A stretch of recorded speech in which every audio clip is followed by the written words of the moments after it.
BCom second year paper first. और आज का जो टॉपिक है रेशियो एनालिसिस न्यूमेरिकल क्वेश्चन, अनुपातों की सहायता से अंतिम लेख तैयार करना। तो आज का जो पिछले वीडियो था उससे अगले उसमें जो प्रश्न किए उससे आगे आज जो प्रश्न है वो बताएंगे। आज का जो प्रश्न है वो है,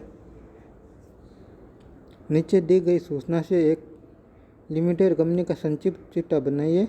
हमें दिया गया है working capital 2,40,000, reserve and surplus 1,60,000, fix asset अनुपात बट्टा प्रोप्राइटर फंड्स 0.75 और करेंट रेशियो दिया गया 2.5, क्विक रेशियो 1.5, बैंक होल्डर 40,000। इस आधार पर हमें बैलेंस शीट बनानी है। तो बैलेंस शीट बनाएंगे और इसमें जो वर्किंग कैपिटल है उससे अलग अलग मध्य में पहले निकालेंगे और फिर बैलेंस शीट में उसको लिख देंगे। यहाँ सरप्लस दिया गया है तो सरप्लस तो एक साथ आ गया।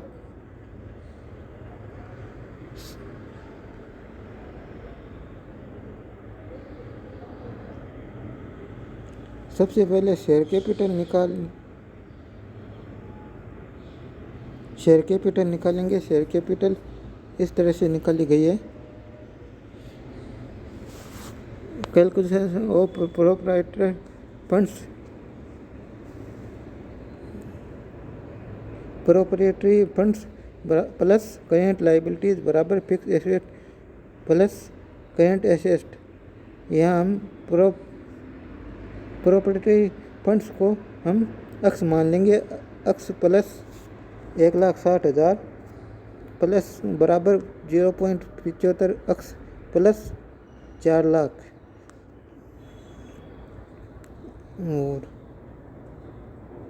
और अक्स माइनस 0.75 अक्स बराबर 4 लाख माइनस 1,60,000 और बराबर 2,40,000। और इस प्रकार हम जो शेयर कैपिटल है वो हम निकालेंगे। 9,60,000 में से रिजर्व एंड सरप्लस के घटा के आ जाएंगे 8 लाख। 8 लाख हम इस बैलेंस शीट में लिख देंगे। अब हम सबसे पहले हमें करेंट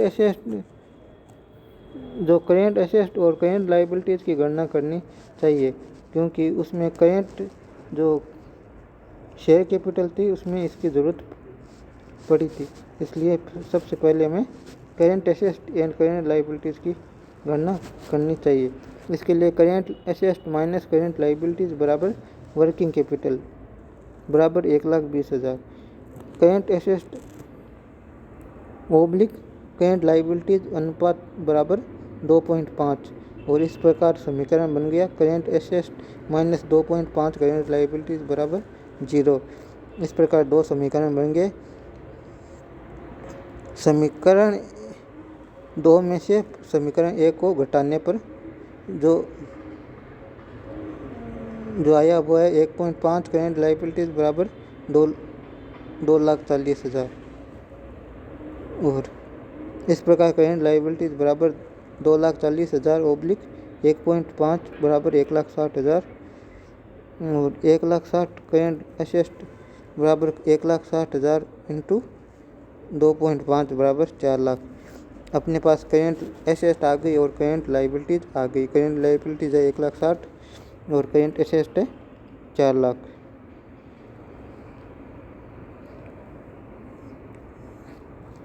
अब हम दूसरा क्विक एसेट बराबर current liabilities into quick ratio. तो हमें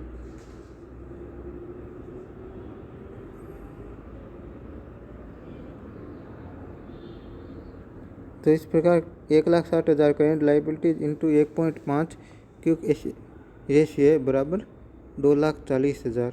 अपने क्विक एसेट आ गई। अब हम क्लोजिंग स्टॉक निकालेंगे। करेंट एसेट में से क्विक एसेट को घटा के क्लोजिंग स्टॉक हम निकालेंगे और फिर इसमें यहाँ लिख देंगे, यहाँ चिट्ठे में लिख देंगे 1,60,000 और 2,40,000। बाकी बच्ची वो अदर करेंट लायबिलिटी एसेस्ट हो गई। और नॉन करेंट एसेस्ट, यहाँ फिक्स एसेट को निकाला है 75% ऑफ 9,60,000 का 7,20,000, इस प्रकार निकाला गया है। और बैंक ओवरड्राफ्ट को हम करेंट लायबिलिटीज मानेंगे, तो यहाँ लिख देंगे 40,000 और 1,20,000 अदर देन करेंट लायबिलिटीज। हमें बैंक ओवरड्राफ्ट दिया गया 4 लाख।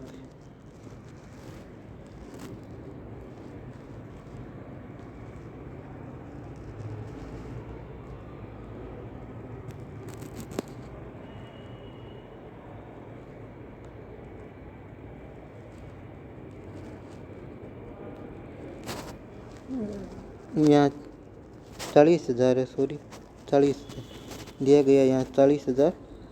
तो इस प्रकार ये चिट्ठा है, ये हम बना लेंगे। 8 lakh current asset, 1,60,000 reserve surplus, 40,000 bank overdraft और 1,20,000 current liabilities other current liabilities. और इस प्रकार दूसरी तरफ साइड में एसेस्ट साइड में 7,20,000 फिक्स एसेट के और 1,60,000 इन्वेंट्री और 2,40,000, इसलिए दोनों की टोटल 11,20,000 आ गई। और इस प्रकार ये सवाल है वो हम हल कर देंगे पूरा। अब दूसरा सवाल है, सवाल निम्नलिखित समकोण का उपयोग करते हुए नीचे दिए गए चिट्ठे को पूर्ण कीजिए। 60,000 दिया गया है। Gross profit 20% on revenue from operation, shareholders fund equity 50,000, credit revenue from operation to total revenue from operation 80%, total asset turnover based on revenue from operation 3 times, और inventory turnover based on cost of revenue from operation 8 times, और average collection period 360 days a years 18 days, और current ratio 1.6, और long term loans to equity 40%। और ये चिट्ठे का प्रारूप दिया गया, इसके अनुसार हम बना लेंगे। इसमें हम सबसे पहले 2 सूचनाएं, उसके आधार पर हम टोटल एसेट निकालेंगे।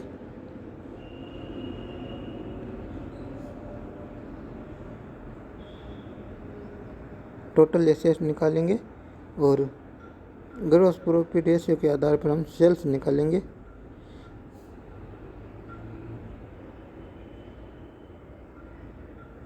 और फिर 2 सूचना में चाहिए वो हम सूत्रों के आधार पर ये इस तरह इसमें से निकालेंगे अलग अलग।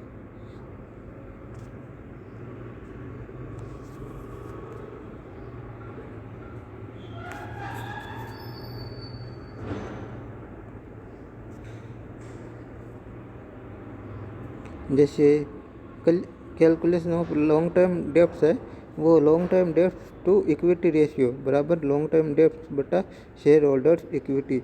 अब 40% हमें दिया गया है, बराबर लॉन्ग टर्म डेप्ट्स हमें निकालना है, और 50,000 है वो अपने शेयर होल्डर्स इक्विटी हैं। तो इस प्रकार लॉन्ग टर्म डेप्स हो गया 50 बराबर 50,000 इंटू 40/100 बराबर 20,000। और कैलकुलेशन ऑफ क्रेडिटर्स निकालिए। टोटल लायबिलिटीज बराबर टोटल एसेट 1 लाख, और creditors plus long term debts plus shareholders fund बराबर 1 लाख, और क्रेडिटर्स प्लस 20,000 प्लस 50,000 बराबर 1 लाख, और इसलिए क्रेडिटर्स बराबर 1 लाख माइनस 70,000 बराबर 30,000। और कैलकुलेशन ऑफ इन्वेंट्री निकाल लिए, क्योंकि हमें इन्वेंट्री टर्नओवर दिया गया है और कॉस्ट ऑफ गुड्स का आधार दिया गया है जिसे हम निकालेंगे। और इन्वेंट्री अब इस प्रकार इन्वेंट्री है वो 30,000 आ जाएगी। और इसी प्रकार कैलकुलेशन ऑफ डेप्टर्स निकाल लेंगे जो हमें दिया गया है। एवरेज कलेक्शन पीरियड दिया गया है 18, इस आधार पर हम ये निकाल लेंगे 12,000। और कैश की गणना कर लेंगे जो इस प्रकार की गई है। करेंट रेशियो में दिया गया है और करेंट एसेट पता नहीं है और इस 30,000 करेंट लाइबिलिटीज़ है। तो इस आधार पर हम सबसे पहले करेंट एसेट निकालेंगे और करेंट एसेट में जो हमें ज्ञात है चीज़ उसको जोड़ के और कैश को निकाल देंगे। इसमें करेंट एसेट 48,000 है और डेप्टर्स हमें ज्ञात है 12,000 और इन्वेंट्री ज्ञात है 30,000। तो हम 48 में से 42,000 घटा के 6,000 कैश है वो दिखा देंगे। और फिक्स एसेट की गणना इस प्रकार कर लेंगे। Current asset plus fix asset बराबर टोटल एसेट बराबर 48,000 प्लस फिक्स एसेट बराबर 1,00,000। और इस प्रकार फिक्स एसेट बराबर 1,00,000 माइनस 48,000 बराबर 52,000। इस प्रकार निकाल के हम इसमें मान भर देंगे। क्रेडिटर्स 30,000, लॉन्ग टर्म डेट 20,000 और होल्डर्स इक्विटी 50,000 और 6,000 कैश, 12,000 डेप्टर्स, इन्वेंट्री 30,000 और फिक्स एसेट 52,000। इस प्रारूप में इस बैलेंस शीट को हम बना लेंगे।